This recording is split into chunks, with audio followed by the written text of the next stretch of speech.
ప్రతిపక్షాలపై కక్ష సాధింపు చేయడానికే జగన్ ముఖ్యమంత్రి పదవి చేపట్టాడా? అరాచకాలే ధ్యేయంగా పార్టీ శ్రేణులు నడుచుకున్నారా?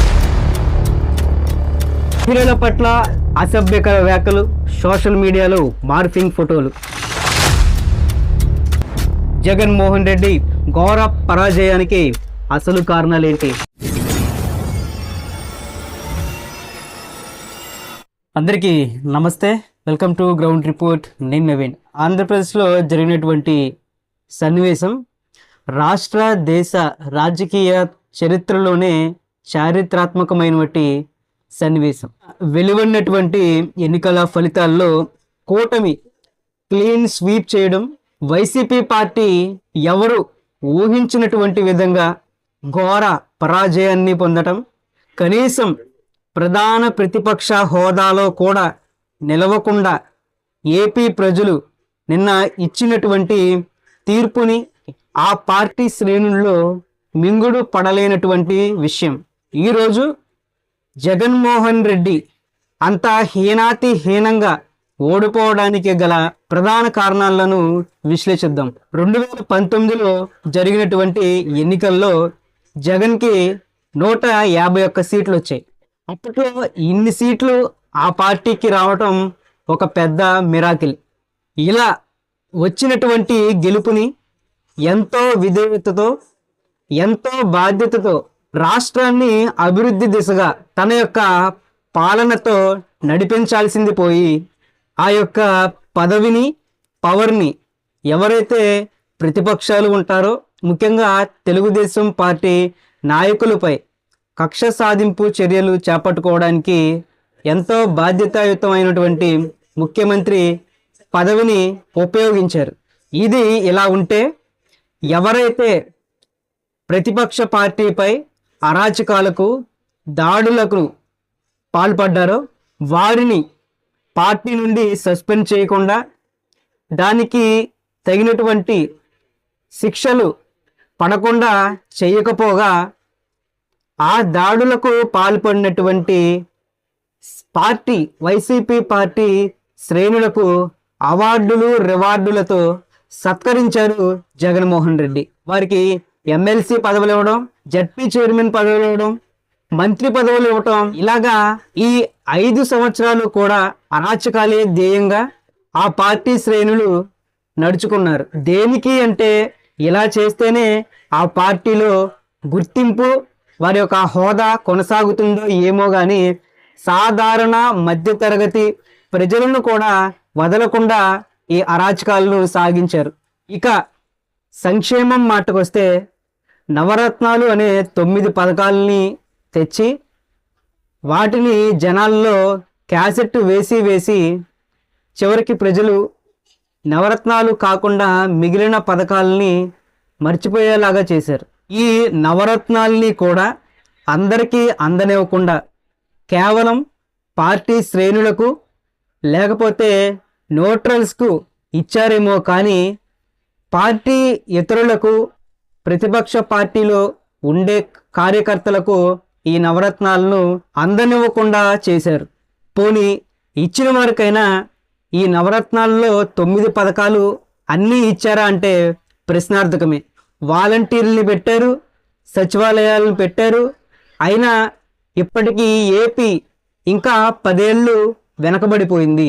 వైసీపీ ప్రభుత్వాన్ని మొదట 2 సంవత్సరాలు అందరూ నమ్మిన తర్వాత ప్రజలు ఒక్కొక్కరుగా నిజాలు తెలుసుకోవడం మొదలుపెట్టారు. ఇక ప్రతిపక్ష నేత చంద్రబాబు నాయుడుపై హేళన, అవమానాలు చేసే పనిలో పడి ఇదంతా ఏపీ ప్రజలు చూస్తున్నారనే ధ్యాసే మర్చిపోయారు.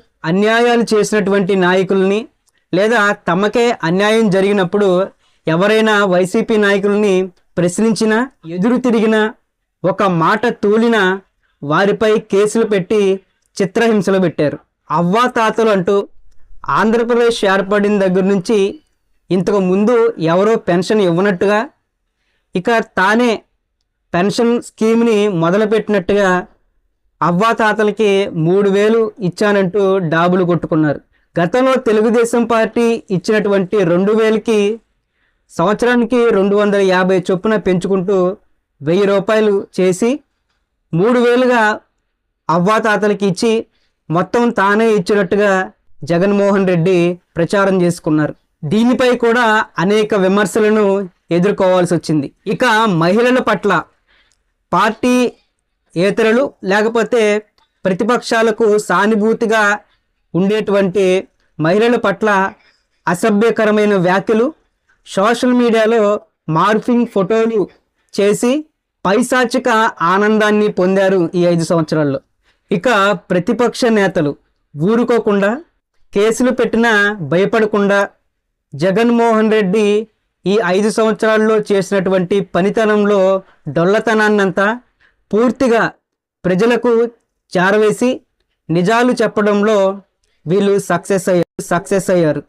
ఇక ప్రతిపక్ష నేత చంద్రబాబు నాయుడుపై జగన్ చేసినటువంటి వికృత చేష్టలు జగన్ ఓటమికి మరో కారణంగా కనిపిస్తుంది.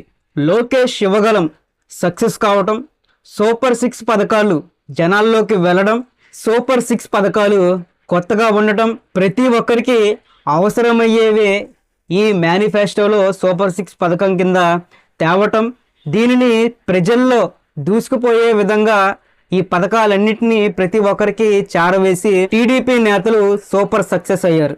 ఇక వైసీపీ మేనిఫెస్టోలో జగన్ పూర్తిగా విఫలమయ్యారు. మళ్ళీ ఏవైతే పాత పథకాలు విమర్శనాత్మకమైనటువంటి పథకాలు ఉన్నాయో, అమ్మఒడి లాంటి విమర్శనాత్మకమైనటువంటి పథకాల్లో క్లారిటీ లేకుండా మేనిఫెస్టోని వదలటంతో ఈ మేనిఫెస్టోలో కూడా జగన్ పూర్తిగా విఫలమయ్యారు. తర్వాత జనాలలో ముఖ్యంగా రైతుల్లో సొంత భూమి ఉన్నవారిని ఎక్కువగా కలవరపడేలా చేసినటువంటి చట్టం ల్యాండ్ టైటిలింగ్ యాక్ట్. జగన్ ఏదైతే ఈ యాక్ట్ తెచ్చాడో ఈ యాక్టే జగన్ని పాతాళానికి తొక్కేలా చేసింది. ఎన్నికలు సమీపిస్తున్న వేళ ఈ యాక్ట్ని తేవడం, ఇది ప్రజల్లో తీవ్రంగా భయపెట్టేలా చేయడం, దీంతో పేద మధ్య తరగతి సొంత భూములు ఉన్నవారు హడిలిపోయారు ఈ చట్టంతో. దీనిపై అప్పుడు టీడీపీ స్పందిస్తూ అధికారంలోకి వస్తే ఈ చట్టాన్ని తీసేస్తానన్న చంద్రబాబు నాయుడు మాటలకి రైతులు ఊపిరి పీల్చుకున్నారు. ఇక ఆ ప్రభుత్వం మనకెందుకు, ఈ భయంతో ఉండే కంటే టీడీపీకే ఓటు వేయటం బెటర్ అని రైతులంతా కూడా తెలుగుదేశం పార్టీ వైపు మొగ్గు చూపించారు. ఇది టీడీపీకి ప్లస్ అయింది. ఇక బాబాయ్ హత్య కేసు సగం చంపేసింది.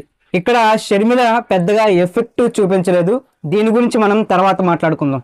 ఇలా ముక్కుసూటితనం, పరిపాలనపై పూర్తి అవగాహన లేకపోవటం, పక్కనే పెట్టుకున్నటువంటి సలహాదారులు కూడా అసలు పరిపాలన సంక్షేమం అంటే ఏంటో తెలియని వారే అవడం, అమరావతి రైతులు ఉక్కుపాదం మోపడం, రాజధాని లేని రాష్ట్రం, అధిక ధరలు, ఉద్యోగస్తుల్లో వ్యతిరేకత, పిఆర్సీ సిపిసి రద్దుపై ఉద్యోగస్తులు గళమెత్తడం, అంగన్వాడీ కార్యకర్తల వ్యతిరేకత, శానిటరీ కార్మికుల వ్యతిరేకత, మున్సిపల్ కార్మికుల్లో వ్యతిరేకత, వ్యాపారస్తుల్లో వ్యతిరేకత, భవన నిర్మాణ కార్మికుల్లో వ్యతిరేకత, ఆర్టీఏ ట్యాక్స్ పెంచడంతో రవాణా వాహనదారుల్లో యజమానుల్లోనూ వ్యతిరేకత, ఇవన్నీ కూడా ఈ 5 ఏళ్ల పాలనలో జగన్ సృష్టించినటువంటి విధ్వంసాలు. అసలు 2019 గెలుపు తర్వాత జగన్మోహన్ రెడ్డి విధ్వంసాలతోనే రిబ్బన్ కటింగ్ చేశారు, ప్రజావేదిక కూల్చివేతతో.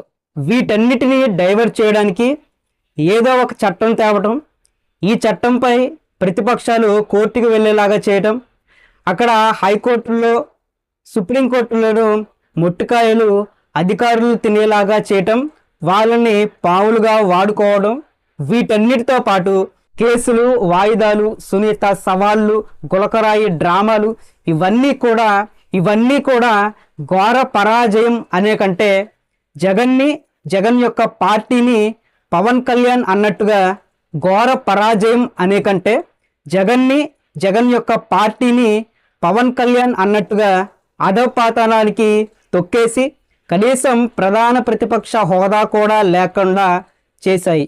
ఇక ప్రధాన ప్రతిపక్ష హోదా లేకపోవడంతో వైసీపీ నాయకులు అసెంబ్లీలో ఎక్కడో ఆఖరి బెంచీలో కూర్చునేటువంటి పరిస్థితి. ఆ ఆఖరి బెంచీల్లోనే కూర్చుంటారా, లేకపోతే అసలు అసెంబ్లీకే వెళ్లకుండా మానేస్తారా? పరిపాలన అంటే డబ్బులు పంచడం కాదని, సంపద సృష్టించి ఆ సంపదలో వచ్చేటువంటి డబ్బుల్ని సంక్షేమంగా అందించాలని కనీసం ఇప్పుడైనా తెలుసుకున్నారో లేదో. నాయకుడికి కావాల్సింది ఆవేశం కాదు, ఆలోచనని, క్రమశిక్షణ నేర్పించాలి కార్యకర్తలకని. ఈరోజు వైసీపీ ఓటమి రేపటి భావితరాల నాయకులకు ఒక పాఠంగా నేర్చుకోవాలి. ఓటమి అంటే అవమానం కాదని, రేపు గెలవటానికి అవకాశంగా ప్రతి ఒక్కరూ భావించాలి. ఇది ఈరోజు గ్రౌండ్ రిపోర్ట్. ఈ అంశాలపై మీ యొక్క అభిప్రాయాన్ని